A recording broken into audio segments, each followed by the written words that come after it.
Computer की तारीख में एक ऐसी मशीन भी गुजरी है जिसने हमारी आज की डिजिटल दुनिया की बुनियाद रखी। आज हम हार्वर्ड मार्क 1 की कहानी सुनेंगे। एक ऐसी देवेहकल मशीन जिसने हिसाब किताब का पूरा नजरिया ही बदल के रख दिया।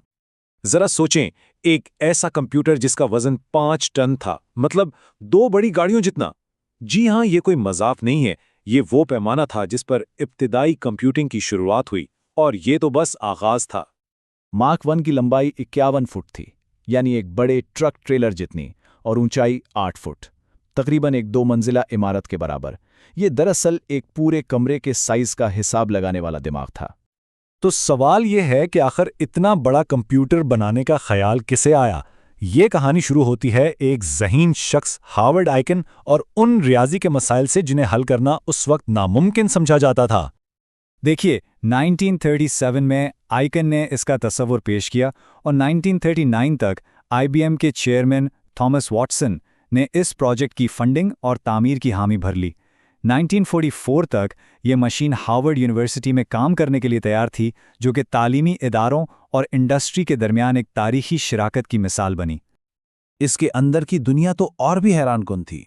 सोचें जरा, 7,60,000 अलग अलग पुर्जे, 530 मील लंबी तारें। ये फासला तकरीबन लाहौर से कराची जितना बनता है, और 3500 रिले थे। और जब ये चलती थीं तो इसकी टिक टिक की आवाज़ ऐसी लगती थी जैसे एक कमरे में बहुत सी खवातीन एक साथ बुनाई कर रही हों। लेकिन हर बड़ी कामयाबी के पीछे इंसानी कहानियां भी होती हैं, और मार्क 1 की कहानी भी जहानत, अना और रंजिशों से भरी हुई थी। 7 अगस्त 1944 को इसके इफ्तिताही तकरीब में हार्वर्ड आइकन ने एक प्रेस रिलीज जारी की, जिसमें सारा क्रेडिट खुद ले लिया, खुद को इसका वाहिद मौजिद करार दिया और IBM की 5 साला मेहनत का बस हल्का सा जिक्र किया। इस बात पर IBM के चेयरमैन थॉमस वॉटसन को शदीद गुस्सा आया। उन्होंने अपने इंजीनियर्स को हुक्म दिया कि ऐसी मशीनें बनाओ जो मार्क 1 को एक खिलौना साबित कर दें। और बस इस एक वाक़े ने हार्वर्ड और IBM की शराकतदारी हमेशा के लिए ख़त्म कर दी।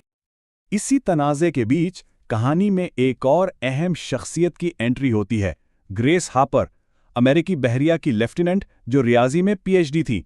वो इस मशीन की पहली प्रोग्रामर्स में से एक बनी। ग्रेस हॉपर का काम वाकई इनकिलाबी था। उन्होंने ना सिर्फ मार्क 1 के लिए मुश्किल तरीन मसाइल को कोड में बदला, बल्कि तारीख का पहला कंप्यूटर मैनुअल भी लिखा।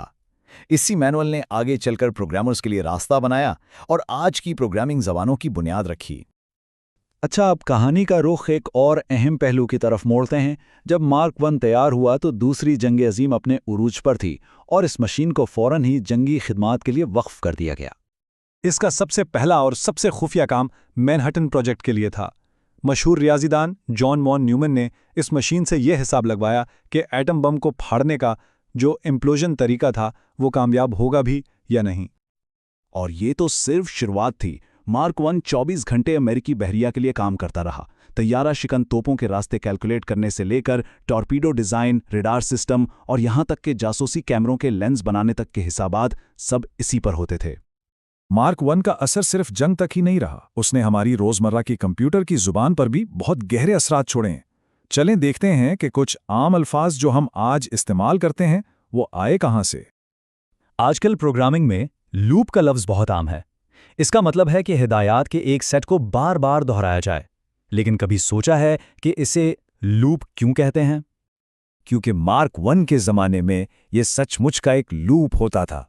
प्रोग्रामर्स हिदायत वाले कागजी टेप के दोनों सिरों को आपस में जोड़कर एक दायरा या लूप बना देते थे, ताकि वो बार बार चलता रहे, और बस वहीं से लूप की इस्तिलाह निकल आई।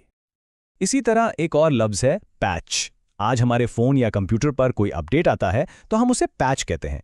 लेकिन उसे पैच यानी पैबंद क्यों कहा जाता है? क्योंकि मार्क 1 के दौर में प्रोग्रामर्स कोड में गलतियों को ठीक करने के लिए कागजी टेप पर बने सुराखों पर सचमुच कागज के छोटे टुकड़े चिपकाकर पैच लगाते थे। और अब सबसे मशहूर कहानी बग की। 9 सितंबर 1947 को कंप्यूटर ने अचानक काम करना बंद कर दिया। ग्रेस हॉपर की टीम ने वजह ढूंढनी शुरू की।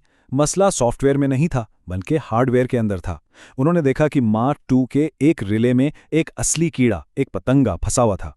उन्होंने उसे एहतियात से निकाला, अपनी लॉगबुक में टेप से चिपकाया और साथ लिखा, बग मिलने का पहला हकीकी केस। उस दिन से डीबगिंग की इस्तिलाह हमेशा के लिए कंप्यूटर की दुनिया का हिस्सा बन गई। तो आखिर में इस पूरी कहानी का निचोड़ क्या है? मार्क वन की असल तारीखी अहमियत क्या थी? आइए इसकी इनकलाबी मिरासों को समझते हैं। देखिए, 1946 में एक और कंप्यूटर आया, इनियक, जो मार्क वन से तकरीबन 1000 गुना तेज था। लेकिन मार्क वन का असल कारनामा उसकी रफ्तार नहीं, बल्कि उसका काबिले एतबार होना था। इसने पहली बार यह साबित किया कि एक मशीन इंसान की मदद के बगैर दिनों तक बगैर कोई गलती किए पेचीदा हिसाबात कर सकती है। यही वो ख्याल था जिसने कंप्यूटर को एक इंसानी नौकरी से एक खुदकार मशीन में बदल दिया। मजे की बात यह है कि खुद हार्वर्ड आइकन ने 1952 में कहा था कि पूरे अमेरिका की कंप्यूटिंग की ज़रूरियात पूरी करने के लिए सिर्फ 6 बड़े कंप्यूटर्स काफ़ी होंगे। आज ये बात मजाक लगती है, लेकिन ये बताती है कि इस इनकलाब का अंदाज़ा लगाना कितना मुश्किल था, जिसकी शुरुआत खुद उनकी मशीन ने की थी। इस नाकाबिले यकीन तरक्की को समझने का एक और तरीका यह है, आज एक आम सी स्मार्ट वॉच जो हमारी कलाई पर बंधी होती है, इस पूरे कमरे के साइज के मार्क वन से हज़ारों गुना ज़्यादा कंप्यूटिंग ताकत रखती है। तो ये कहानी हमें एक सवाल पर छोड़ जाती है। आज ऐसी कौन सी इनकलाबी टेक्नोलॉजी है जिसे हम शायद इसी तरह कम समझ रहे हैं जिस तरह मार्क वन के दौर में कंप्यूटर को समझा गया था?